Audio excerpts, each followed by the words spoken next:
Reconstructive surgery begins at the point of structural failure, when disease, fire, or sheer physical force tears away essential human tissue, leaving a devastating void.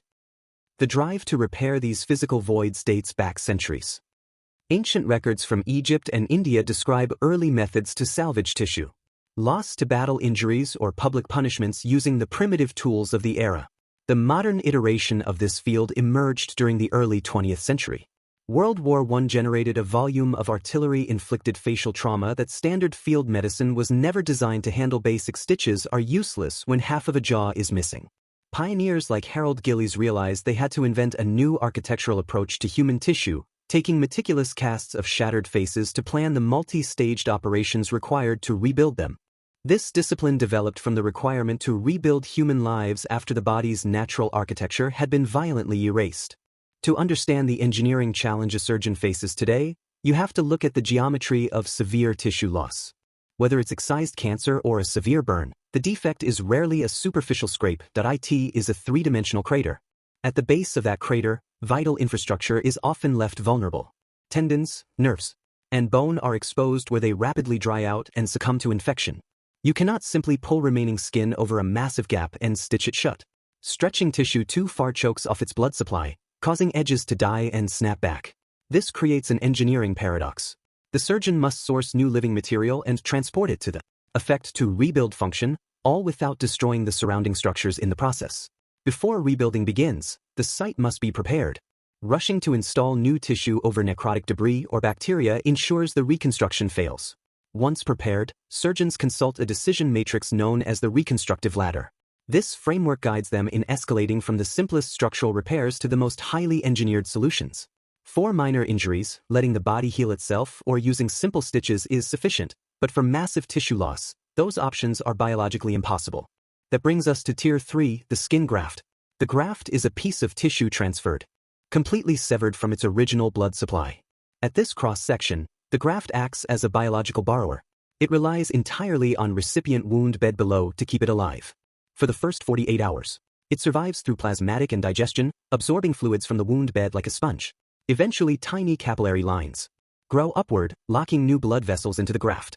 But this borrowing process has a hard limitation. The recipient site must be heavily vascularized to begin with. Placing a graft over exposed bone, over bare tendons or metal implants results in inevitable failure. Those underlying structures have no intrinsic blood to give. When the injury site is an anatomical desert, surgeons must abandon grafts and instead bring the blood supply with the tissue, and a graft isn't viable. Surgeons escalate to tears 4 and 5. This introduces the flap. Unlike a graft, a flap brings its own intrinsic blood supply to the wound because it arrives fully vascularized. The flap can reliably cover the exposed bone, tendons, and artificial implants that would kill a graft. The simplest version is a local flap surgeon slice into healthy adjacent tissue and geometrically move it into the defect. The crucial mechanism is the pedicle. The tissue remains physically tethered to the body by a specific artery and vein, ensuring continuous blood flow during the physical transfer. Using specific geometric designs like interlocking plasties or rhomboid shapes, surgeons redistribute tension across the skin and rotate this tethered tissue into place. Local pedicled flaps solved the blood starvation problem, but their reconstructive power is geographically limited. To the immediate vicinity of the injury, massive structural voids like a missing jaw or a large cranial defect require a different scale of repair. Local tissue is insufficient versus the surgeon to the final tier of the ladder, the free flap. Here surgeons execute a free flap transfer. Tissue is completely amputated from a distant donor, right like the thigh or the back, and moved to the defect to restore blood flow. Surgeons act as microscopic plumbers. They manually reconnect the severed arteries and veins at the new location to restore circulation. In this diagram of a chimeric flap, multiple distinct tissue types, bone, muscle, and skin, are transferred together, all fed by a single branching vascular lifeline. The technical extreme of this is super microsurgery. Surgeons connect vessels smaller than 8 mm to precisely tailor the transfer and preserve major muscles at the donor site. By mastering this plumbing, they can rebuild complex human structures using distant spare parts. Free from the limitations of local anatomy, this biological budget is why the reconstructive ladder is often reframed as a toolbox. Defaulting to an 8-hour microsurgery is rarely the best choice if a simpler local flap can achieve the same result. Highly complex options are preserved as biological lifeboats. The most perilous hours of reconstructive surgery start the moment the final suture is tied and the operating room goes quiet. Look at this surgeon working through a large ceiling-mounted microscope. They are stitching together blood vessels less than a millimeter wide. That delicate connection is all that keeps a newly transplanted block of tissue, a flap, alive. The flap brings its own internal plumbing. Its survival relies entirely on those microscopic vessels staying perfectly clear and unobstructed. The threats to that plumbing are incredibly mundane. A slight drop in the recovery room temperature or a dressing wrapped with a few ounces. Too much tension can ruin hours of microscopic labor. This independent blood supply is what separates flaps from standard skin grafts. Grafts don't have their own internal pipes. They fail if they lose direct contact with the wound bed or encounter physical friction. Flaps fail if the blood stops moving.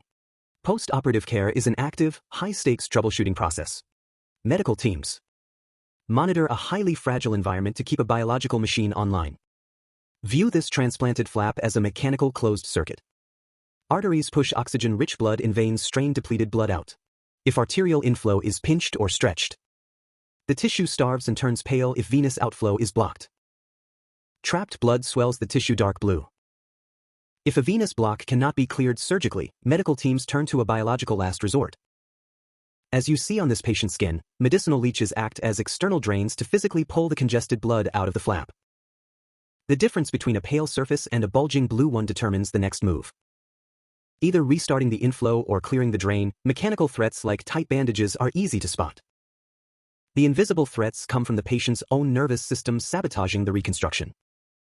When a patient feels severe pain or cold, their body dumps stress hormones into the bloodstream, triggering a massive systemic clampdown of peripheral blood vessels. To counter this, surgical wards enforce a strict postoperative protocol. The patient must be kept wet, warm, and comfortable at all times. By continuously pushing for fluids, maintaining high room temperatures, and heavily controlling pain, the medical team tricks the patient's nervous system into relaxing. This prevents the tiny, newly connected vessels from going into spasm. Managing subjective comfort is actually a calculated mechanical intervention to stop the body from strangling its own blood supply. Moving tissue from one part of a patient to another always extracts a toll. Borrowing from a healthy site creates a new wound, leaving the patient with scarring or functional loss elsewhere. When defects are too large or intricate for the patient's own tissue to cover, surgeons turn to vascularized composite allotransplantation, or VC. Here we see a patient undergoing examination for extensive facial reconstructive surgery. VC involves taking complex multi-tissue structures from a deceased donor and connecting them to the recipient. Here is a surgical team executing a hand transplant. But this introduces a massive biological hurdle. The skin is highly sensitive and the recipient's immune system will immediately recognize the new tissue as foreign and attack it to prevent total rejection. The patient commits to a lifetime of systemic.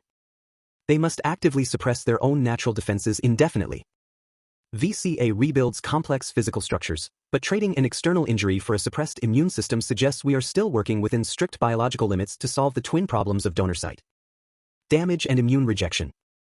The ultimate horizon of reconstructive surgery is tissue engineering. The goal is to stop borrowing biological material entirely. Instead, scientists are working to create synthetic, biologically tolerated substitutes that the body naturally accepts. We are already seeing near future innovations in action. This diagram shows a polymer nerve conduit, a synthetic tube that bridges the gap between severed nerve endings, physically guiding the nervous tissue to grow across the space without harvesting a healthy nerve from the patient's leg. Long-term researchers are developing artificial facial muscle substitutes and self-inflating expansion devices that automatically generate new soft tissue. Mastering these techniques would allow surgeons to manufacture the specific tissue required for a repair, rather than searching the body for a suitable match. The ultimate surgical goal is replicating the physical experience and mechanics of the human body. Complex areas like the face are divided into cosmetic subunits. Surgeons require precise tissue matching to maintain natural borders of the nose, cheeks, and eyelids. The anatomical defect dictates the material recreating the allocate blink of an eyelid requires thin, pliable fascia, while building an ear requires durable composite tissue to hold a stiff, curved contour. A flap can have perfect blood flow and still be a clinical failure. If a reconstructed lip cannot close properly or a finger lacks sensation, the repair has not met the requirement. The functional competence reconstruction succeeds when it integrates form and functions so completely that the patient can eventually forget the trauma ever occurred. If you like this video, give us a thumbs up.